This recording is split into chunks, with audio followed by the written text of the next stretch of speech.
Hello, welcome. This is my new podcast starting today. Today is November 7th, and this podcast is called Debunking Fitness, where I am going to be talking about um talking about fitness myths that a lot of people believe that may not be necessarily true. And kind of talking about why they're not true, and any other like fitness or nutrition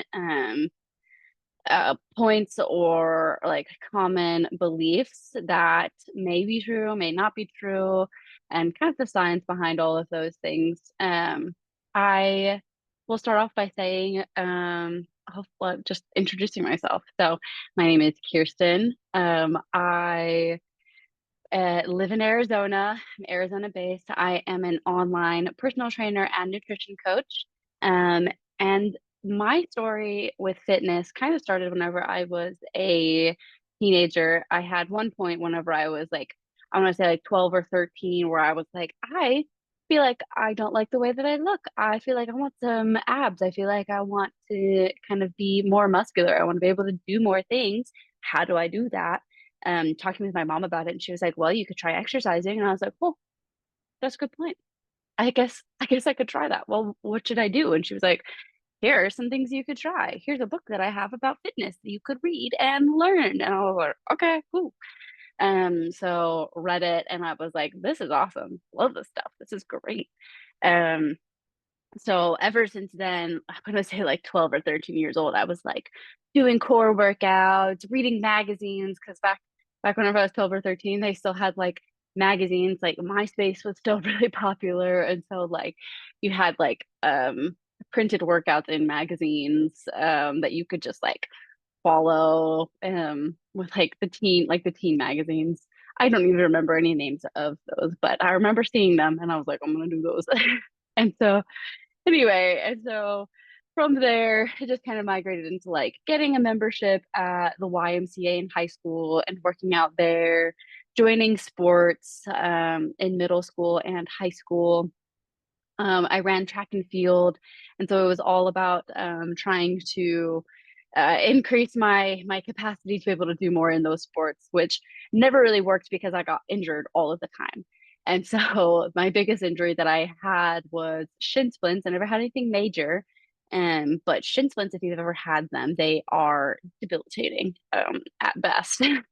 They like you if you are trying to do a sprinting sport, for example, I was a long jumper, which you have about 40 yards to gain as much speed as possible to jump as far as possible. And so whenever you have shin splints, sprinting hurts so bad because sprinting is you use your calves and your shins a lot whenever you're sprinting. That's like the main one, 'cause you gotta be able to move your feet really quickly and develop a lot of power and be up on your toes and kind of push. Like it's there's so much to it. And so like it was really painful, and I kind of suffered through that for like 8 years of my life. It was the worst. And so because I was injured all the time, I was always doing conditioning, because I was like, well, I can't do my sport, so might as well just do my best with what I have. And so I was like, I'll make myself stronger. I'll make myself more powerful. I'll work on building quad strength, building glute strength, whatever. Because I can do that with shin splints, but I couldn't sprint. So I also developed a great relationship with my athletic trainer. So in high school and colleges, anywhere you do sports, you have someone there who is your medical personnel that's overhead the sport. So that is the athletic trainer. An athletic trainer is a mix between a physical therapist and like an EMT. And so those two together, put them at the high school or college, and they'll help you with any injuries that you have, any tightness that you have, any just weird body issues with sports, basically. And so I developed a great relationship with her, which kind of put me into a path whenever I decided to go to college to go into the medical field. And so at first I wanted to be a neurologist. And then I took a bunch of classes and I was like, all right, this is not for me. I don't think I like this. I don't think I'm very good at this. I don't think I'm enjoying myself. I'm going to change paths.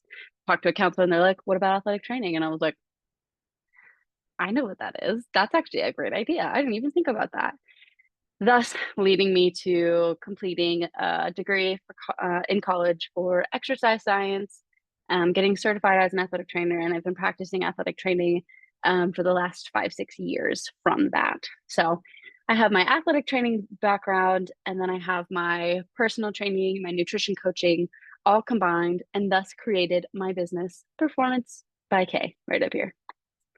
And so in my business, I kind of vowed to helping busy women lose weight, gain confidence, and kind of take control of their life back through balanced, healthy lifestyle changes and adaptations. So that is my background. Hi, nice to meet you. Um, so today, I specifically want to go through the myth called lifting weights will make women bulky.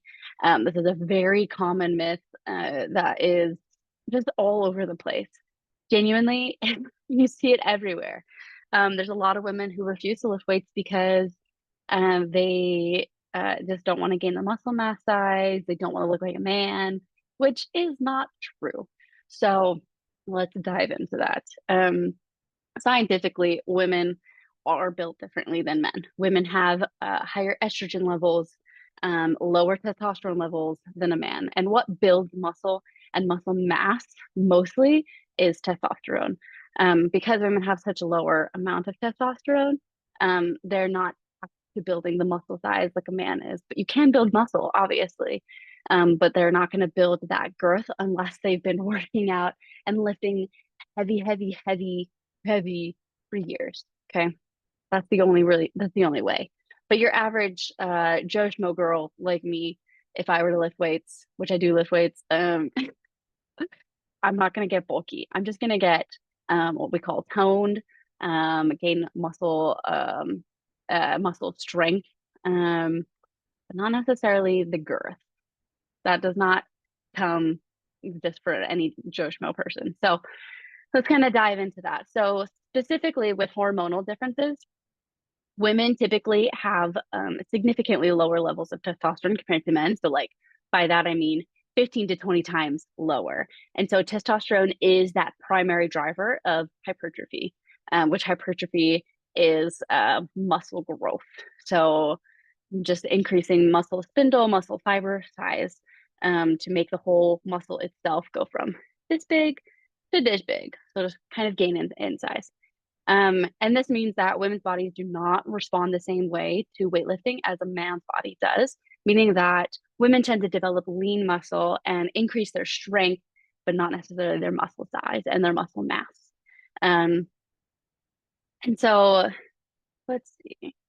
Oh, yeah, by the way, that source is from the Journal of Clinical Endocrinology and Metabolism. I've got sources for all of these because this is science based. We're debunking myth with science, not opinion. Um, and then another thing about women lifting weights will make them bulky is a lot of women are scared to lift weights because they think just specifically weight training is the problem. And so they are more apt to doing cardio. They're more apt to doing like Zumba classes, which is cardio, but it's more like fun dancing cardio. They're more apt to do Pilates. They're more apt to do basically things that don't involve lifting weights or kind of applying a lot of resistance to your body. And so studies have confirmed that weight training increases lean muscle mass.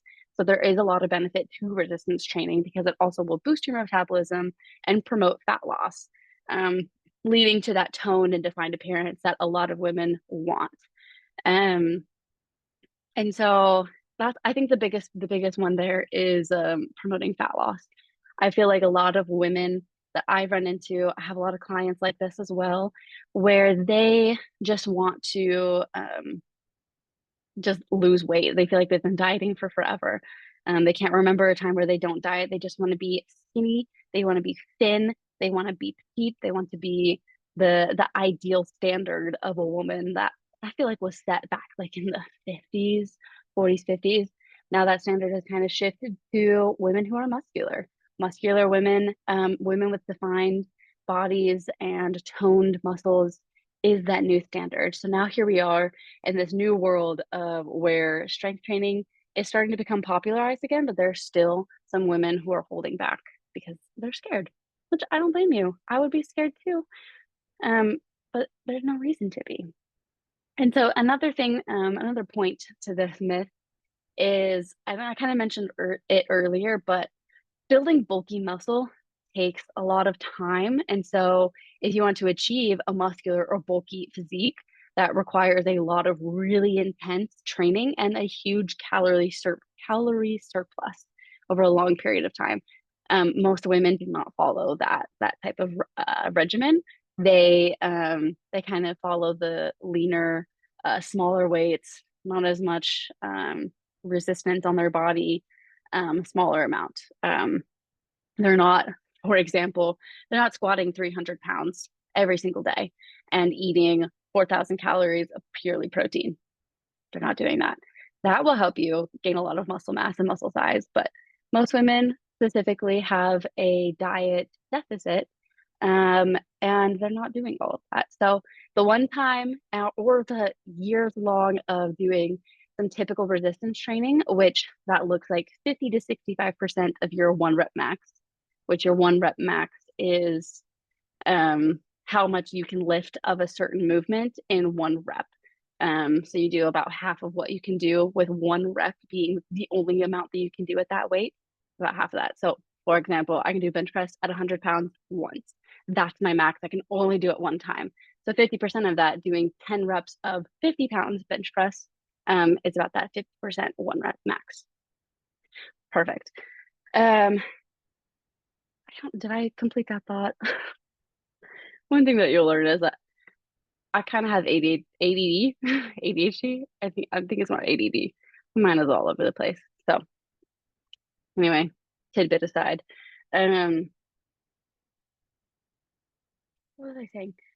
Anyway, I think bottom line of what I was trying to point out was that most women do not train at the highest level that they can possibly train. The way to typically strength train for over a year continuously for the rest of your life, honestly, is about that 50 to 65% one rep max, which will give you the muscle strength and the toned look without giving you the bulky look, which it's not it's not going to happen either way because the women's bodies are not created to kind of uh, promote muscle growth because of the testosterone differences. So anyway, so I feel like that kind of covers most of it. Um, other points that I want to point out, or other things that I want to point out about this topic is that if you go down scientifically into what makes a muscle, what exactly it looks like, it's made out of different fibers. Each muscle, you have the regular belly of the muscle, right? And then inside that belly, you have a bunch of little just muscle fibers that all create a muscle. And so like you take a microscope and look at it, um, you'll just basically it's like spaghetti noodles. You'll just have lots of spaghetti noodles all on top of each other, up down until like the actual actin myosin filament, the smallest form of the muscle. So it's just like a bunch of spaghetti noodles all stacked to each other, and it makes a giant spaghetti muscle. Um, but women generally have a different muscle fiber composition than men, which affects how muscle mass is gained. Women tend to have more type 1 muscle fibers, which are more endurance muscle fibers, and they're less prone to hypertrophy than the type 2 fibers that men mostly have. Um, Type 1 is more, right, of those endurance muscles, which is um, like the slow acting muscles. And then you have the type 2 muscles, which is divided into two sections, type 2A and type 2X, which are more of the fast twitch muscles.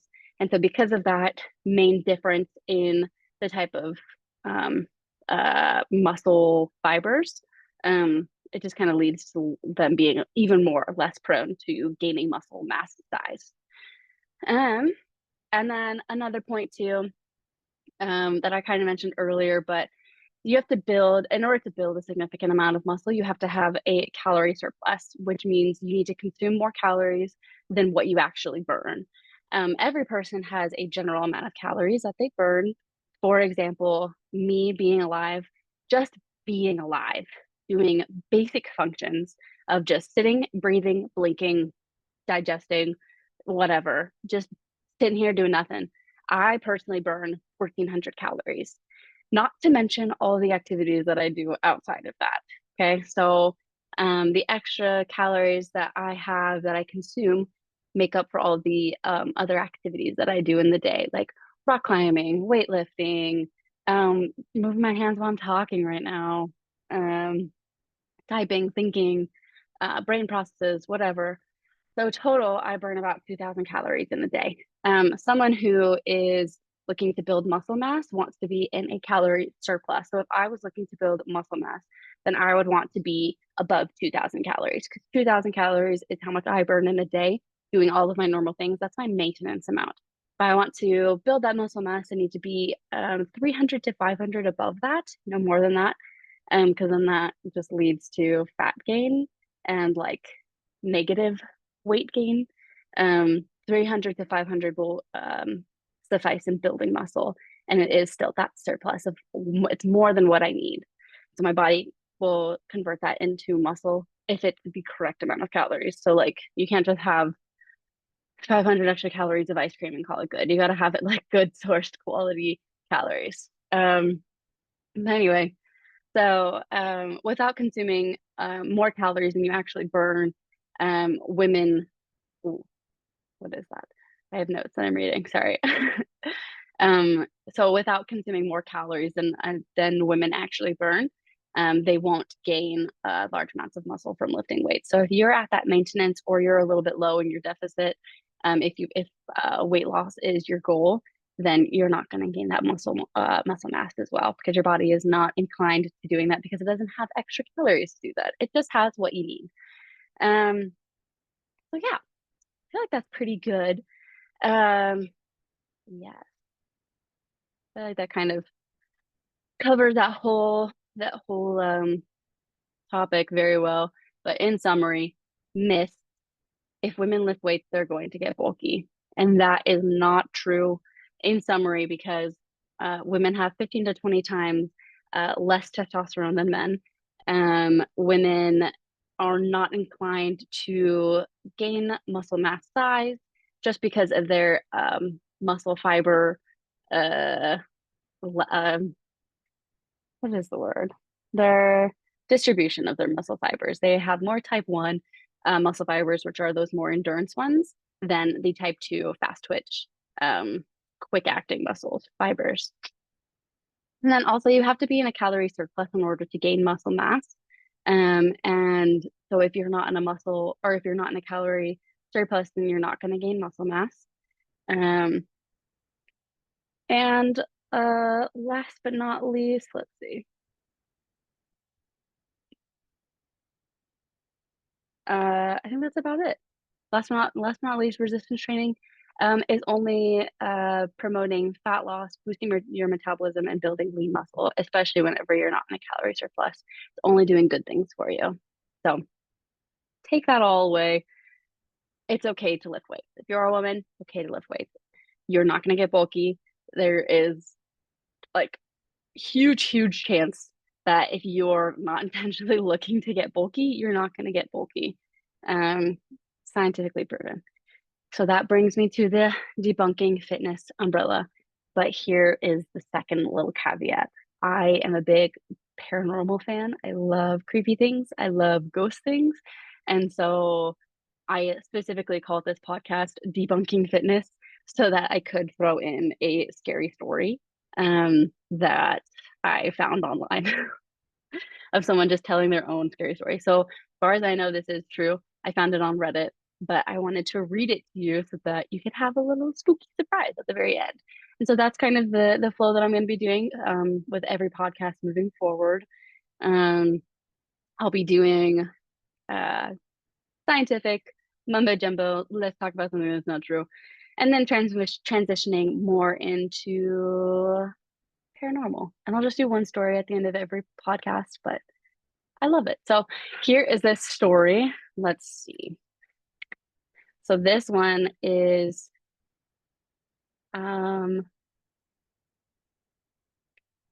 let's see. Okay. So this is somebody else's story, and I think it's about them and someone named Jeremy. So I'm just going to read it as is. I didn't tweak anything about it. I probably maybe will change that in the future, but let's just read it and see what it says.